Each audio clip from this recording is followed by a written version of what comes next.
जावेद साहब, ये मुल्तान में खुसूसन हम देख रहे हैं कि इस वक्त जो ख़तरा है वो बढ़ चुका है और 9 अजला को हाई अलर्ट किया गया है। अब इंतज़ामिया तो कह रही है इंतजाम पूरे हैं, इस वक्त क्या वहाँ पर सिचुएशन है, ज़मीनी हक़ाइक़ क्या हैं और वहाँ से क्या खबरें हैं?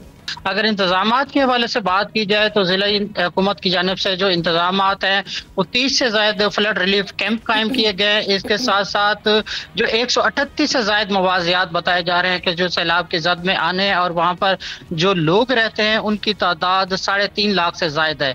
और ज़िला हुकूमत का ये दावा है कि वहाँ 3 लाख से ज़ायद लोगों को रेस्क्यू करके महफूज मकामात पर मुंतकिल किया जा चुका है।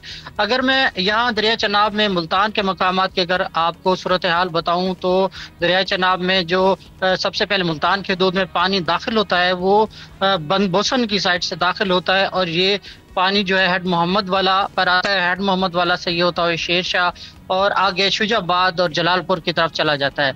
और इस वक्त जो मुल्तान में जो सूरत हाल है वो संगीन इस तरह है कि अगर ज़्यादा पानी आता है तो यहाँ मुल्तान में 2 मकामात ऐसे हैं जिन पर ब्रीचिंग पॉइंट बनाए गए हैं। पहला पॉइंट जो है वो हेड मोहम्मद वाला के मकाम पर बनाया गया है। दूसरा जो पॉइंट है मुल्तान में वो शेर शाह फाटक के करीब बनाया गया है ब्रीचिंग पॉइंट, वहाँ भी बारूद नस्ब कर दिया गया है और बताया जा रहा है कि 18 घंटे दरकार होते हैं और उसके बाद जो है जो ब्रीचिंग कमेटी है वो ये फैसला करती है कि आया इसको किस वक्त जो है शगाफ डाल के इसको तोड़ा जाएगा। और जिन इलाके की आप बात करें जहाँ पे ज्यादा खतरा है वहाँ पे लोगों को क्या डिस्प्लेस वहाँ से कर दिया गया है, मूव कर दिया गया है और रिलीफ कैंप्स के क्या हालात हैं वहाँ पर? रिलीफ कैंप्स किस हद तक कायम किए गए हैं?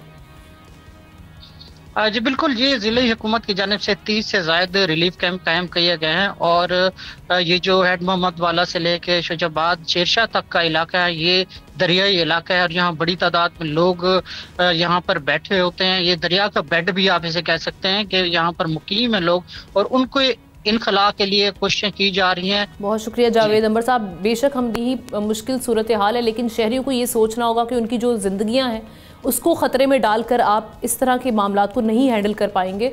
और जिस तरह से ज़िला इंतज़ामिया जो कोशिशें कर रही है जो रेस्क्यू एंड रिलीफ ऑपरेशंस के लिए, उसमें आपकी कोऑपरेशन बेहद ज़रूरी है। चूँकि अभी जिस तरह से आपने ये भी बात की कि वहाँ पर बड़ी तादाद में फसलें भी हैं जो मुतासर होने का खदशा है, इसी हवाले से UN की भी आज हम एक रिपोर्ट देख रहे थे जिसमें पाकिस्तान में ग़िज़ाई बहरान बढ़ने का खदशा इस साल ज़ाहिर किया जा रहा है। चूँकि हम देख रहे हैं कि जो सैलाब है उससे तबाहकारियाँ जारी हैं लेकिन इसमें सबसे पहले इंसानी जानें जो हैं उनको महफूज करना बेहद ज़रूरी है।